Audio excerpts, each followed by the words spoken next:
डाओइज्म, नदी बनो पत्थर नहीं। पत्थर अड़ता है इसलिए टूट जाता है, पानी अड़ता नहीं इसीलिए रास्ता बना लेता है।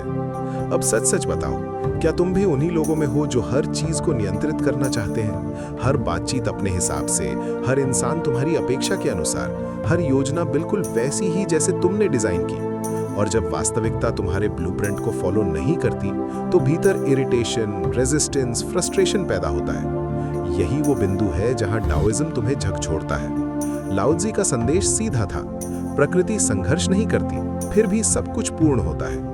डाओ अर्थात द वे वो अदृश्य सिद्धांत है जो ब्रह्मांड को संतुलित रखता है, और इसका केंद्रीय सिद्धांत है वू वी, जिसका अर्थ आलस्य नहीं बल्कि एफर्टलेस अलाइनमेंट है, यानी ऐसा कर्म जो प्राकृतिक प्रवाह, नेचुरल फ्लो के साथ सामंजस्य में हो, न कि उसके विरुद्ध।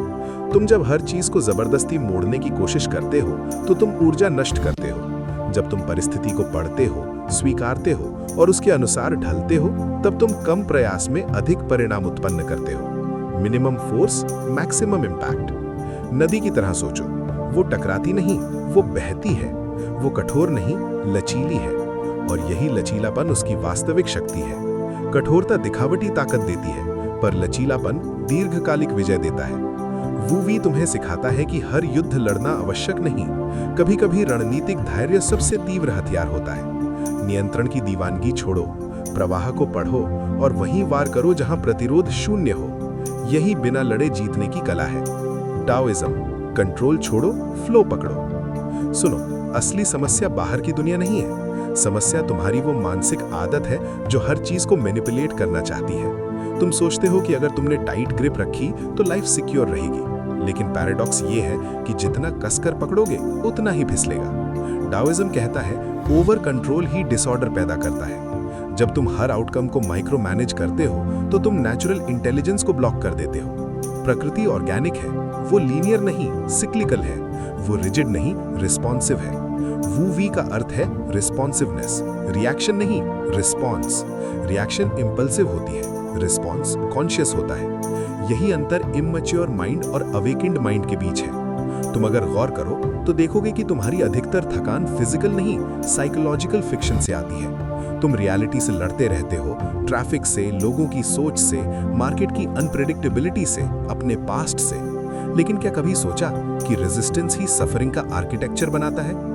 वूवी सिखाता है कि परिस्थिति को पहले ऑब्जर्व करो, फिर उसके रिदम को समझो और फिर उसी दिशा में सटल एक्शन लो। ये पैसिविटी नहीं, रिफाइंड स्ट्रैटेजी है।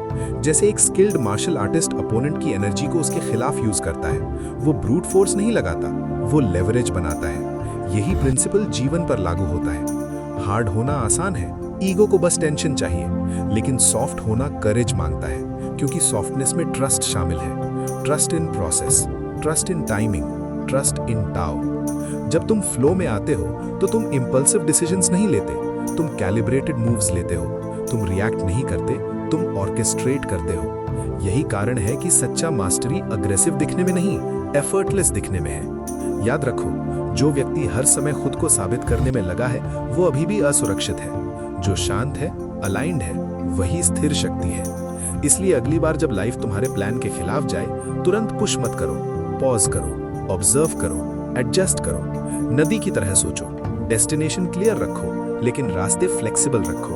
यही वूवी है, कंट्रोल्ड माइंड, अनकंट्रोल्ड फ्लो। बिना लड़ाई जीतना कोई पोएटिक आइडिया नहीं है, ये अस्तित्व की उच्चतम रणनीति है।